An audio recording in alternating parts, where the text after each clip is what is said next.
Dear friends, स्वागत करता हूं आप सभी का एक बार फिर से हमारे यूट्यूब चैनल टेक्निकल पॉइंट में। तो जैसा कि आप सबको पता है कि हम मैथमेटिक्स 2 की एक प्लेलिस्ट बनाते हुए आ रहे हैं, उसी के अंतर्गत लेके आ चुके हैं आपके लिए एक और धमाकेदार लेक्चर।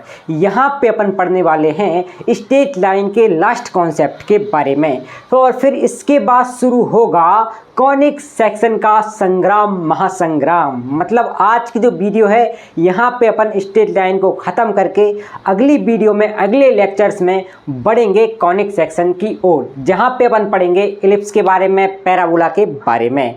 तो आज की वीडियो को शुरू करते हैं बिना किसी देरी के। लेकिन वीडियो शुरू करने से पहले मैं आप सभी का बहुत ही बहुत धन्यवाद, शुक्रिया अदा करना चाहता हूँ कि आप हमारे साथ बने हैं, हमारे साथ जुड़े हैं। और वीडियोज़ नहीं आ रहे थे, इसके कारण आप बहुत ज़्यादा परेशान थे। तो देखिए भाई, वीडियो नहीं आ रहे थे इसका मतलब ये था कि मैं बहुत ही ज़्यादा बीमार था। ठीक है, बीमार होने के कारण ना तो वीडियो बन पा रहे थे, ना अपलोड हो पा रहे थे।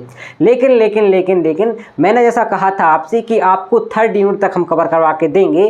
तो देखिए आपके सामने फिर से उपस्थित हैं और आपको करवाएंगे 3rd यूनिट पूरा कंप्लीट। लेकिन मैं बताऊं कि अभी भी मेरी तबीयत ठीक नहीं है, बहुत ही ज़्यादा ख़राब है तबीयत, बोलते नहीं बन रहा है। लेकिन कोई बात नहीं, इससे आपकी स्टडी पे कोई भी फ़र्क नहीं पड़ेगा। चलिए बढ़ते हैं बोर्ड की तरफ और देखते हैं स्ट्रेट लाइन का लास्ट कॉन्सेप्ट। देखिए ये जो कॉन्सेप्ट होने वाला है, इस कॉन्सेप्ट का नाम है इंटरसेक्शन ऑफ 2 लाइन्स। इसका क्या मतलब है? इसका मतलब ये है कि 2 स्ट्रेट लाइन एक दूसरे को जब इंटरसेक्ट करती हैं, इंटरसेक्ट मतलब मान लीजिए आपकी एक स्ट्रेट लाइन ये है और दूसरी स्ट्रेट लाइन आपकी ये है।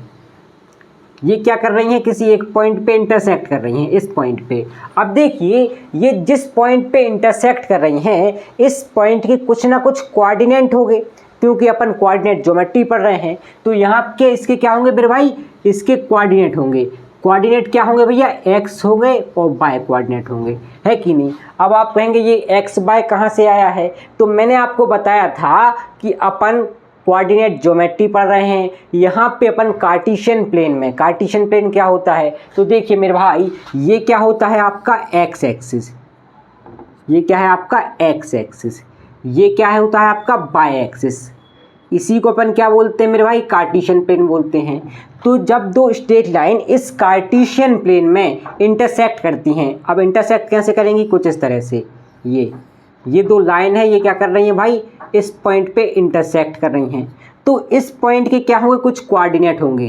कोऑर्डिनेट का मतलब एक्स पे इस पॉइंट की कुछ वैल्यू होगी और वाई पे की क्या होगी? वैल्यू होगी, कुछ ना कुछ वैल्यू होगी, जिन्हें अपन क्या कहेंगे? एक्स कॉमा वाई कहेंगे। तो अपन को क्या करना पड़ता है? इन कोऑर्डिनेट को फाइंड करना पड़ता है। कोऑर्डिनेट को फाइंड कैसे करते हैं अपन? कोऑर्डिनेट को फाइंड करने के लिए क्या होता है मेरे भाई कि ये जो 2 लाइन हैं, इन दोनों लाइन की अपने पास इक्वेशन गिवन रहती है। मान लीजिए ये लाइन नंबर 1 है, इस लाइन की इक्वेशन अपन को गिवन रहेगी a1x plus b1y plus c1 is equal to 0। ये किसकी इक्वेशन है? पहली लाइन की। ये दूसरी लाइन है तो इसकी इक्वेशन आपको गिवन रहेगी a2x plus b2y plus C2 is equal to 0। I hope कि आपको इतना समझ में आ रहा होगा। हमें दोनों लाइन की इक्वेशन गिवन रहेगी, दोनों लाइनों की इक्वेशन दी जाएगी। हमें फाइंड क्या करना पड़ेगा? हमें यहाँ से फाइंड करना पड़ेगा इस पॉइंट के कोऑर्डिनेट, मतलब एक्स और वाई को हमें फाइंड करना पड़ेगा, एक्स और वाई की वैल्यू को फाइंड करना पड़ेगा। जब देखिए आपके पास 2 इक्वेशन हैं, ये इक्वेशन नंबर 1 है, ये इक्वेशन नंबर 2 है, ये आपको क्या है? गिवन है। अब देखिए आप क्या करेंगे, यहाँ से एक्स और वाई की वैल्यू को फाइंड करने के लिए आप सीधा मेथड अपनाएंगे, विलोपन विधि। आपने पढ़ी होगी विलोपन विधि क्या होती है। विलोपन विधि में होता ये है कि इन दोनों इक्वेशन को अपन क्या करते हैं? आपस में माइनस कर देते हैं, जिससे हमें किसकी वैल्यू मिल जाती है? एक्स या वाई की वैल्यू मिल जाती है, किसी एक की वैल्यू हमें मिल जाती है। जब हमें किसी एक की वैल्यू मिल जाती है तब हम क्या करते हैं? उस वैल्यू को किसी एक इक्वेशन में पुट कर देते हैं, जिससे हमें दूसरे वेरिएबल की भी वैल्यू मिल जाती है। अब इसको समझेंगे एक एग्जाम के थ्रू कि किस प्रकार। चले एक काम कर, 200 रुपए दे और 50 रुपए काट ओवर एक्टिंग के वजह। चलिए इसको समझते हैं एक एग्जाम्पल के थ्रू, क्योंकि आपको ऐसे में कुछ समझ में आ नहीं रहा होगा। लेकिन यहाँ पे अपन ने क्या किया, थोड़ा बहुत ओवरव्यू ले लिया है। ओवरव्यू लेने के बाद अपन इसको समझेंगे एक एग्जाम्पल, एक उदाहरण के थ्रू।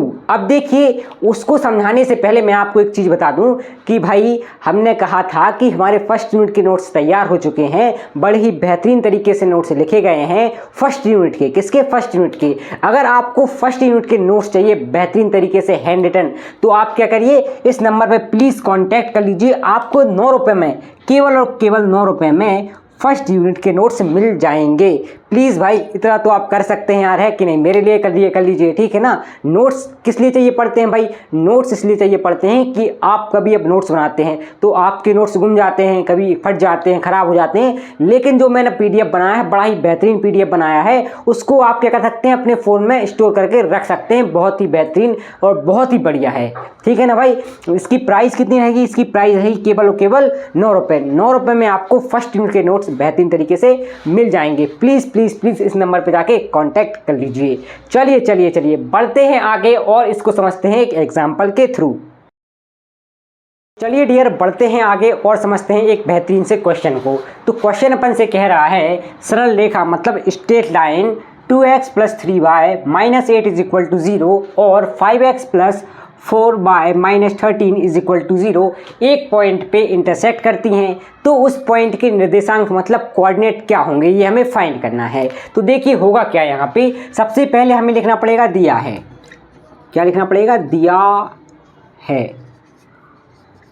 पहली इक्वेशन क्या है अपने पास? तो आप कहेंगे 2x + 3y - 8 = 0। उसके बाद दूसरी इक्वेशन क्या है आपकी? तो आप कहेंगे 5x + 4y - 13 = 0। ये आपके पास दूसरी इक्वेशन है।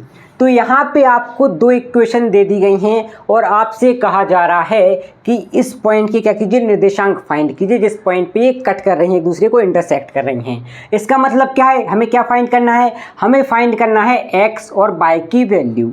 अब देखिए, जब भी हमें इंटरसेक्ट करती हुई रेखाओं में x और y की वैल्यू फाइंड करनी रहती है, तब हम क्या करते हैं? विलोपन विधि का यूज़ करते हैं।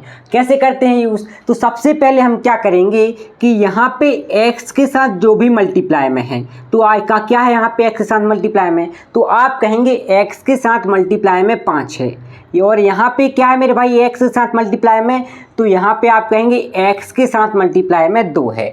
अब देखिए अपन क्या करेंगे, इस 5 का मल्टीप्लाई इस पूरी इक्वेशन में कर देंगे। इस पूरी इक्वेशन में क्या करेंगे? कर देंगे। और इस 2 का मल्टीप्लाई इस पूरी इक्वेशन में कर देंगे। ये होती है विलोपन विधि और ये होता है विलोपन विधि को हल करने का तरीका। कैसे करेंगे भाई? पहली इक्वेशन में क्या करेंगे अपन? 5 से मल्टीप्लाई कर देंगे। तो कितना जाएगा?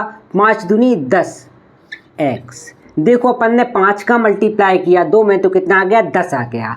फिर क्या है? प्लस 5 का मल्टीप्लाई 3 में करोगे तो 5 3 15 y।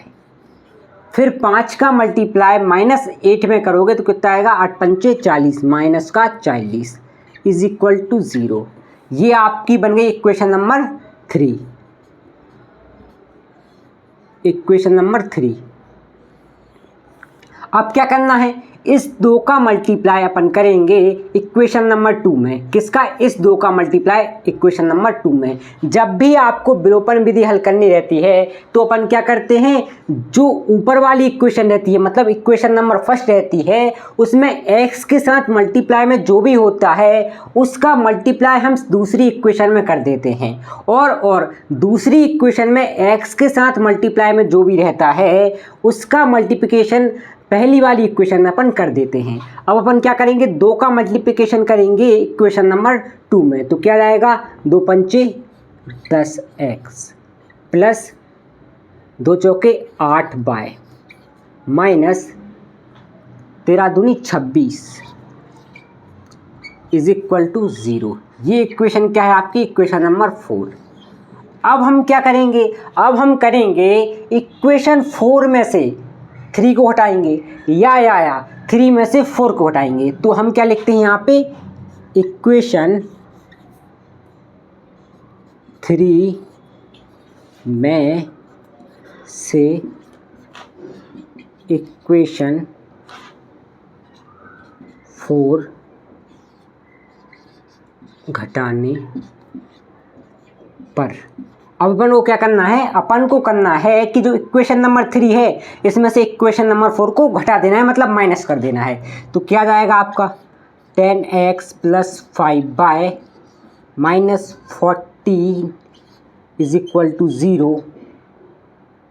माइनस में क्या आएगा यहाँ पे 10x माइनस प्लस है प्लस 8y - 26 = 0। अब देखिए क्या होगा, अब अपन क्या कर रहे हैं, इसको माइनस कर रहे हैं। तो यहाँ पे चिन्ह किसका जाएगा, माइनस का जाएगा। यहाँ पे किसका जाएगा, माइनस का जाएगा। और यहाँ पे भी माइनस का अगर आएगा तो माइनस और माइनस क्या हो जाएगा, देखो माइनस तो पहले से ही था, अब अपन यहाँ पे एक और माइनस लगाएंगे तो माइनस और माइनस क्या हो जाएगा मेरे भाई, प्लस हो जाएगा यहाँ पे। आई होप कि आपको इतना समझ में आ गया होगा। अब देखिए क्या होगा भाई, 10x ये है, 10x ये है, 10x में से 10x घटा दिया, कितना बचा आपके पास, आपके पास कुछ नहीं बचा, यहाँ पे सब खत्म ये, ठीक है। उसके बाद अपन क्या कर रहे हैं, 15y में से 8y घटा रहे हैं। जब आपने 15y में से 8y को घटाया तो आपके पास क्या आया, आपके पास आ गया 7y। और यहाँ पे क्या होगा, माइनस के 40 में से प्लस के 26 घट रहे हैं। क्या हो रहा है भाई, माइनस का 40 है आपके पास, इसमें क्या कर रहे हैं आप, प्लस का 26 घटा रहे हैं। तो घटाइए कितना आएगा आपके पास, तो आपके पास आ जाएगा माइनस का 14 = 0। आई होप कि आपको इतना समझ में आ गया होगा। देखिए ये प्लस क्यों आया है, अपन क्या कर रहे हैं, इक्वेशन नंबर 3 में से इक्वेशन नंबर 4 को हटा रहे हैं। तो अपन को क्या करना पड़ेगा, जो इक्वेशन नंबर 4 है इसमें चिन्ह को अपन को पलटना पड़ेगा। मतलब यहाँ पे माइनस करेंगे आप तो यहाँ पे भी माइनस आएगा और यहाँ पे भी माइनस आएगा, लेकिन यहाँ पे जो माइनस है ना वो पहले से ही था, तो यहाँ पे 2 माइनस हो गए और माइनस क्या हो जाता है, प्लस हो जाता है। तो यहाँ पे क्या आ गया, प्लस आ गया। फिर यहाँ पे माइनस का 14 था, और तो माइनस का 40 था एक्चुअली, ठीक है, माइनस का 40 था, तो माइनस के 40 में से अपन ने 26 को घटाया तो आपके पास क्या आ गया, माइनस का 14 आ गया। अब क्या करेंगे भाई, अब करेंगे 7y मतलब 7y = इस 14 को उस तरफ आपने भेज दिया, तो ये माइनस का 14 था, उस तरफ जाए क्या का होगा, पॉजिटिव हो गया, प्लस का हो गया, तो ये आ गया आपके पास 7y = 14। अब देखिए क्या होगा भाई, आपके पास आ गया है 7y = 14। अब आप क्या करेंगे, इस 7 को उस साइड भेजेंगे, तो 7 यहाँ y के साथ मल्टीप्लाई में है, किस में है, y के साथ मल्टीप्लाई में है। अगर 7 उस साइड जाएगा तो वो किस में हो जाएगा, डिवाइड में हो जाएगा। तो यहाँ पे आपके पास क्या आ जाएगा, y = 14 / 7। आई होप कि आपको ये समझ में आ गया होगा। अब क्या करेंगे, अपन इसको कैंसल आउट कर देंगे, 7 एकम 7, 7 दूनी 14, मतलब y का जो आंसर आया, y की वैल्यू आई वो कितनी आई, 2 आ गई। तो यहाँ पे हमें y की वैल्यू मिल चुकी है। अब हमें क्या फाइंड करना है, हमें फाइंड करना है x की वैल्यू। अब x की वैल्यू फाइंड करने के लिए आप क्या करेंगे कि ये y की वैल्यू इक्वेशन नंबर 1 या इक्वेशन नंबर 2 में पुट कर देंगे। तो चलिए पुट करते हैं हम। इक्वेशन नंबर 2 में क्या, इक्वेशन नंबर 1 में क्या करते हैं, y की वैल्यू को पुट कर देते हैं। इक्वेशन नंबर 2 में y का मान रखने पर तो क्या होगा, यहाँ पे 2x + 3, y की जगह पे क्या जाएगा मेरे भाई, तो y की जगह पे आ जाएगा 2 - 8 = 0। अब देखिए क्या होगा, यहाँ पे 2x + 3 दूनी 6 - 8 = 0। आई होप कि आपको ये समझ में आ रहा होगा। अब देखिए क्या होगा मेरे भाई, यहाँ से 2x प्लस यहाँ पे क्या हुआ भैया, 6 - 8 है, इसको अपन क्या करेंगे, घटा देंगे, तो आपके पास क्या जाएगा, यहाँ पे माइनस का 2 आ जाएगा। माइनस का 2 क्यों आ रहा है, क्योंकि जो 8 है, 8 किसका है, आपका माइनस का है, = क्या आ गया आपके पास, 0 आ गया। अब अपन क्या करेंगे, इस माइनस के 2 का उस साइड पक्षांतर करेंगे, तो आपके पास क्या जाएगा, 2x = 2। अब देखिए ये माइनस का था, उस साइड गया, किसका हो गया, प्लस का हो गया। अब देखिए अपन को क्या मिला, यहाँ पे अपन को मिला 2x इज इक्वल टू 2। अब अपन क्या करेंगे, इस 2 का भी उस साइड पक्षांतर करेंगे। ये जो 2 है इस साइड, ये किस में है, मल्टीप्लाई में है x के साथ, तो ये उस साइड जब जाएगा तो ये हो जाएगा डिवाइड में। तो x इज इक्वल टू कितना जाएगा, 2 डिवाइडेड बाई 2। अब हम इसको कैंसिल आउट कर देंगे तो 2 एकम 2, तो x की वैल्यू कितनी आ गई आपके पास, 1 आ गई। अब हमें x और y की वैल्यू मिल गई है, मतलब जिस पॉइंट पे ये दो लाइन क्या कर रही हैं, इंटरसेक्ट कर रही हैं, उसके कोऑर्डिनेट क्या होंगे, उसके कोऑर्डिनेट होंगे 1,2। देखो सबसे पहले अपन क्या लिखते हैं, x, y लिखते हैं कि नहीं लिखते हैं। तो यहाँ पे क्या आ गया आपके पास, x और y की वैल्यू आ गई, और जो कोऑर्डिनेट हैं उस पॉइंट के वो अपन को मिल गए 1,2। तो इस प्रकार से आप क्या करेंगे, इसको सॉल्व करेंगे। चलिए एक बार और समझ लेते हैं। क्वेश्चन अपन से कह रहा है सरल रेखा 2x + 3y - 8 is equal to 0 और 5x + 4y - 13 is equal to 0 एक पॉइंट पे इंटरसेक्ट करती हैं, तो उस पॉइंट के निर्देशांक क्या होंगे, उसके कोऑर्डिनेट्स क्या होंगे।